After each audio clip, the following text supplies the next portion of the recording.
वर्णिका और काव्य की शादी हुए लगभग 10 वर्ष बीत चुके थे। वर्णिका और काव्य दोनों सर्विस करते थे और उनके दो बच्चे थे।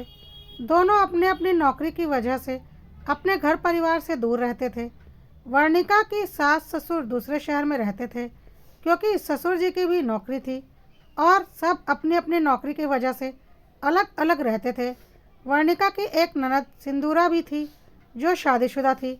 वर्णिका के ससुर जी इसी साल रिटायर हो गए थे, तो वर्णिका और काव्य ने बोला भी था कि अब वह लोग चाहें तो उनके साथ आकर रहें, अकेले क्या ही रहना है। लेकिन सास ससुर का कहना था हमें अपने घर में ही अच्छा लगता है और हम अभी इतने बूढ़े नहीं हो गए हैं कि बेटे बहू के सहारे की ज़रूरत पड़े। हम दोनों अभी पूरी तरह से स्वस्थ हैं और अभी हमारी इतनी ज़्यादा उम्र भी नहीं हुई है, इसलिए सब अपने अपने घर में आराम से रहते थे। इसी बीच वर्णिका के साथ एक समस्या हो गई। वर्णिका के बच्चेदानी में ट्यूमर हो गया और डॉक्टर ने तुरंत ही ऑपरेशन करके बच्चेदानी को हटाने की बात कही। वर्णिका के दो छोटे बच्चे थे, वह कैसे तुरंत ऑपरेशन करवाती। उसने अपनी सास मनोरमा जी को फ़ोन किया और उन्हें कुछ दिन के लिए अपने पास आने के लिए बोला, तो उन्होंने साफ मना कर दिया और बोला, देखो अब मेरी उम्र हो गई है, मेरे से अब कोई काम नहीं होगा, तुम अपने मायके से किसी को बुला लो। वर्णिका ने बोला, मम्मी जी यह आप कैसी बातें कर रही हैं, अभी पिछले महीने ही तो पापा जी रिटायर हुए हैं। तब आप लोगों ने बोला था अभी हमारी इतनी उम्र नहीं हुई है और हम पूरी तरह से स्वस्थ हैं, और आज आपकी उम्र भी हो गई और आपका स्वास्थ्य भी ठीक नहीं, क्योंकि मुझे ज़रूरत आन पड़ी है। और आपको तो पता ही है मेरे मायके में मेरी माँ नहीं है और किसी की भाभी जाकर ननद के लिए नहीं करने वाली, यह बात सब जानते हैं। और वैसे भी भाभी के दो छोटे छोटे बच्चे हैं, तो मैं उनसे उम्मीद भी कैसे करूं। साथ ही अभी 6 महीने पहले ही तो आप सिंदूरा दीदी के घर जाकर 3 महीनों के लिए रुकी थी उनके छोटे बेटे की डिलीवरी के लिए। उस वक्त तो पापा जी जॉब भी करते थे, पर आप उन्हें अकेले छोड़कर चली गई थी। और अभी 6 महीने के बाद पापा जी रिटायर भी हो चुके हैं और आप लोग आराम से यहाँ पर बिना किसी फिक्र के रह सकती हैं, तो आप यहाँ आने से मना कर रही हैं। लेकिन मनोरमा जी ने कुछ नहीं सुना और बोला, वह सब कुछ मुझे नहीं पता, मैं नहीं आ सकती। तुम्हें जो इंतज़ाम करना है तुम कर लो, मेरे से कोई उम्मीद मत रखना, मुझसे अब यह सब कुछ नहीं होगा। वर्णिका को समझ में आ चुका था कि बेटी के लिए तो सारे काम हो जाएंगे, पर बहू के लिए नहीं हो पाएंगे। काव्य ने भी अपनी मम्मी से बात करने की कोशिश की और बोला कि अभी उनका आना बहुत ज़रूरी है, वरना बहुत दिक्कत हो जाएगी। लेकिन फिर भी मनोरमा जी ने साफ मना कर दिया, तो काव्य ने बोला कि वर्णिका को लेकर मैं वहीं आ जाता हूँ, आप वहीं पर कुछ दिन देख लेना। लेकिन इसके लिए भी मनोरमा जी ने साफ मना कर दिया और बोला, अब हमारी उम्र नहीं है यह सब कुछ देखने और करने की। वर्णिका को समझ में आ चुका था कि अगर वह उनकी बेटी होती तो मनोरमा जी सब कुछ करने को तैयार हो जाती, लेकिन वह बहू है और इतनी बड़ी मुसीबत उसके सर आन पड़ी है, लेकिन फिर भी वह उसकी मदद करने को तैयार नहीं है। खैर, ऑपरेशन तो करवाना ही था, वरना दिक्कत हो जाती। वर्णिका ने अपने काम वाली से बोलकर उसकी बहन को कुछ दिनों के लिए फुल टाइम अपने घर में रखवाया, ताकि वह खाना पीना बना सके और वक्त पर बच्चों को खिला सके और बच्चों की देख रेख भी कर सके। बाकी काम के लिए घर में एक मेड तो थी ही। अस्पताल में किसी तरह से वर्णिका और काव्य ने मिलकर मैनेज किया, क्योंकि बच्चे छोटे थे तो उन्हें घर पर अकेला नहीं छोड़ा जा सकता था। बहुत रिस्क लेकर एक मेड के भरोसे बच्चों को छोड़ा गया था, वह भी बिल्कुल नई मेड। और काव्य भी हॉस्पिटल और घर दौड़ दौड़ कर परेशान हो चुका था। साथ ही साथ बच्चे भी मम्मी पापा दोनों के ज़्यादातर वक्त बाहर रहने की वजह से बहुत परेशान थे। खैर, जैसे तैसे वर्णिका ठीक होकर घर आ चुकी थी, लेकिन अभी भी पूरी तरह से स्वस्थ नहीं हुई थी और उसे अभी डॉक्टर ने कुछ दिन आराम करने की सलाह दी थी। करीब 1.5 महीना बहुत परेशानी में बीता, लेकिन मनोरमा जी वर्णिका के पास नहीं आई। वर्णिका के दिल में अब एक अजीब सी गांठ पड़ गई थी अपने सास ससुर के लिए, और वह हमेशा सोचती थी कि लोग बहू को गलत बोलते हैं और बहू के साथ ससुराल में क्या क्या गलत होता है या कोई नहीं देखता। खैर, जैसे तैसे करके वह दिन बीत गए थे, लेकिन वर्णिका के दिलो दिमाग पर आज तक छाए हुए थे और वह उन्हें कभी नहीं भूल पाई थी। इस बात को करीब 15 वर्ष बीत चुके थे और फिर ठीक यही समस्या 15 वर्षों के बाद मनोरमा जी के साथ हो गई और डॉक्टर ने तत्काल उन्हें भी बच्चेदानी ऑपरेट करके निकलवाने के लिए कहा, वरना बहुत रिस्क था। अब तो मनोरमा जी की उम्र सच में ज़्यादा हो चुकी थी और उन्होंने तुरंत ही काव्य को फ़ोन किया और बोला कि वर्णिका और तुम फ़ौरन यहाँ आ जाओ, मुझे ऑपरेशन करवाना है। काव्य ने बोला, हाँ मम्मी, मैं तुरंत आता हूँ, या फिर आप लोग ही यहाँ आ जाओ। और वह वर्णिका से बोलने लगा कि मम्मी को ऑपरेशन करवाना है, हमें तुरंत ही वहाँ चलना पड़ेगा, या फिर मम्मी पापा को ही यहाँ बुला लेते हैं।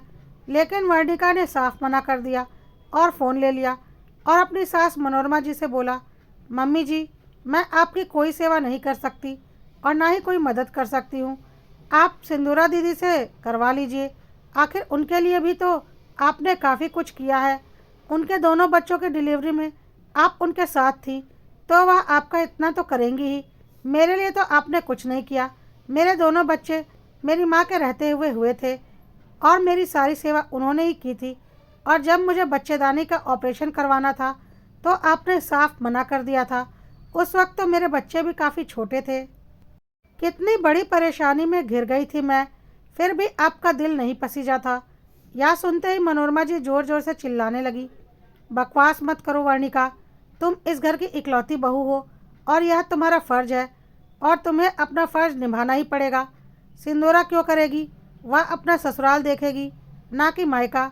वर्णिका ने भी पलट कर जवाब दिया, अच्छा मम्मी जी, मुझे एक नियम कभी समझ में नहीं आए कि एक बहू के ससुराल के लिए सारे फ़र्ज होते हैं, लेकिन एक सास के सारे फ़र्ज सिर्फ बेटी के लिए होते हैं और बहू के हिस्से में सिर्फ और सिर्फ जिम्मेदारियां आती हैं।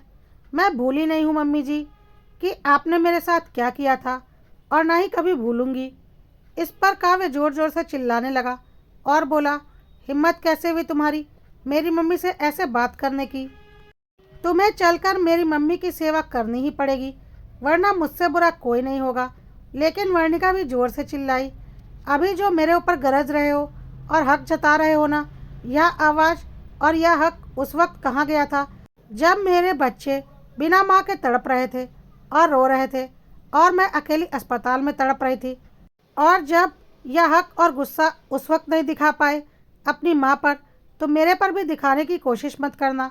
तुम्हारी माँ ने ज़रूरत पड़ने पर मेरी कोई मदद नहीं की, तो अब मुझसे भी कोई उम्मीद मत करो कि मैं उनकी कोई मदद करूँगी। हाँ, दुनिया मुझे बुरा बोलेगी, स्वार्थी बोलेगी, पर कोई बात नहीं, मुझे अच्छा बनने का कोई तमगा नहीं चाहिए। मुझे अपने सास की कोई सेवा नहीं करनी। जिसकी सेवा उन्होंने की है वह जाकर उनकी सेवा कर ले। और हाँ, मैंने तुम्हें नहीं रोका, बेटे हो ना तुम उनके, जाकर कर लो अपनी माँ की सेवा, तुम्हारा फ़र्ज बनता है, पर मेरा कोई फ़र्ज नहीं है। जब उन्होंने मेरे लिए कोई फ़र्ज नहीं निभाया तो मुझसे भी कोई उम्मीद ना की जाए। काव्य क्या करता उसे कुछ समझ में नहीं आ रहा था और मनोरमा जी को भी बहुत अच्छे से पता था कि इस वक्त उन्हें वर्णिका की ज़रूरत है, पर वह किसी भी कीमत पर वहां आने को तैयार नहीं थी। तो उन्होंने अपना आखिरी हथियार खेला और बोला, देखो बहू, तुम्हें तो मेरी सेवा करनी ही पड़ेगी, वरना मैं तुम्हें अपनी सारी संपत्ति से बेदखल कर दूंगी। वर्णिका को पता था यही होने वाला है और उसने बोला, मुझे आपकी कोई संपत्ति चाहिए भी नहीं, ईश्वर की दया से अपने पैरों पर खड़ी हूँ और अपने लिए संपत्ति खुद खड़ी कर सकती हूँ और कर भी रखी है। आप जिसे चाहे उसे अपनी सारी संपत्ति दे दीजिए और उससे ही अपनी सारी सेवा करवा लीजिए। जरा हम भी तो देखें, आखिर कितने लोग आकर खड़े होते हैं आपकी सारी सेवा करने के लिए। वर्णिका किसी भी कीमत पर कुछ भी सुनने को तैयार नहीं थी। थोड़ी देर के बाद ननद सिंदूरा का फ़ोन आया और उसने बोला, भाभी, आप ऐसा कैसे कर सकती हो, आप उस घर की इकलौती बहू हो और उस घर की जिम्मेदारी आपकी है। मुझे अपने मायके की संपत्ति में से कुछ भी नहीं चाहिए, यह आप भी जानती हो, क्योंकि मेरे पास खुद के ससुराल में अच्छी खासी संपत्ति है। वह सब कुछ तो आप लोगों का ही है और आप लोगों को ही तो मम्मी पापा की सेवा करनी पड़ेगी। यही तो दुनिया की रीत है ना भाभी। इस पर वर्णिका ने बोला, सिंदूरा दीदी, आपकी बात सही है, लेकिन काश यह जो समझदारी वाली बातें आप आज मुझे समझा रही हैं, आज से 15 साल पहले अपनी मम्मी को भी समझा दी होती। उस वक्त मुझे उनकी कितनी ज़रूरत थी, लेकिन उन्होंने साफ मना कर दिया था। जबकि वह उस वक्त बिल्कुल स्वस्थ थी और उनकी उम्र भी बहुत ज़्यादा नहीं हुई थी, क्योंकि 3 महीने पहले ही तो आपके छोटे बच्चे की डिलीवरी हुई थी और उन्होंने आपकी पूरी सेवा की थी। लेकिन बहू के लिए उन्होंने अपने हाथ खड़े कर दिए थे। तब आपने उन्हें क्यों नहीं समझाया था? कितनी परेशानियों का सामना करना पड़ा था मुझे, आज तक भूली नहीं हूँ मैं वह बात। सिंधुरा ने बोला, भाभी मानती हूँ मैं कि उस वक्त मम्मी गलत थी और कहीं ना कहीं मैं भी गलत थी, क्योंकि मैंने मम्मी को समझाने की कोशिश नहीं की थी। मैंने इतना ज़्यादा सोचा ही नहीं था। शायद जब खुद पर कष्ट पड़ता है तभी बातें समझ में आती है। भाभी, मम्मी को ऑपरेशन करवाना बहुत ज़रूरी है और मेरा अभी वहाँ आना मुश्किल है। मेरी ननंद की बेटी की शादी है और सब कुछ हमें ही देखना है, क्योंकि हम उसके इकलौते भाई भाभी हैं। उधर मम्मी का तुरंत ऑपरेशन होना ज़रूरी है। आपको वहाँ जाना ही पड़ेगा, वरना बहुत मुश्किल हो जाएगी। मम्मी को अपनी गलती का एहसास हो चुका है। बस आपसे विनती है कि पुरानी बातें भूल जाइए। उन लोगों को आपकी बहुत ज़रूरत है। उम्मीद है आप मेरी बात समझ रही होंगी। कहकर सिंदूरा ने फ़ोन रख दिया। थोड़ी देर के बाद मनोरमा जी का वर्णिका के पास दोबारा फ़ोन आया और वह बोल रही थी, क्या सोचा है तुमने? वर्णिका ने बोला, सोचा तो अभी कुछ भी नहीं है, लेकिन शायद अब आपको एक बात समझ में आ गई होगी कि जब ज़रूरत पड़ती है ना, तो ना खुद का बेटा काम आता है और ना बेटी। काम तो बहू ही आती है और बहू के लिए कुछ करने में सास ससुर को सबसे ज़्यादा तकलीफ़ होती है, लेकिन उससे उम्मीदें सारी रखी जाती हैं। मनोरमा जी ने कुछ नहीं बोला, क्योंकि उन्हें भी अपनी गलती का एहसास हो चुका था।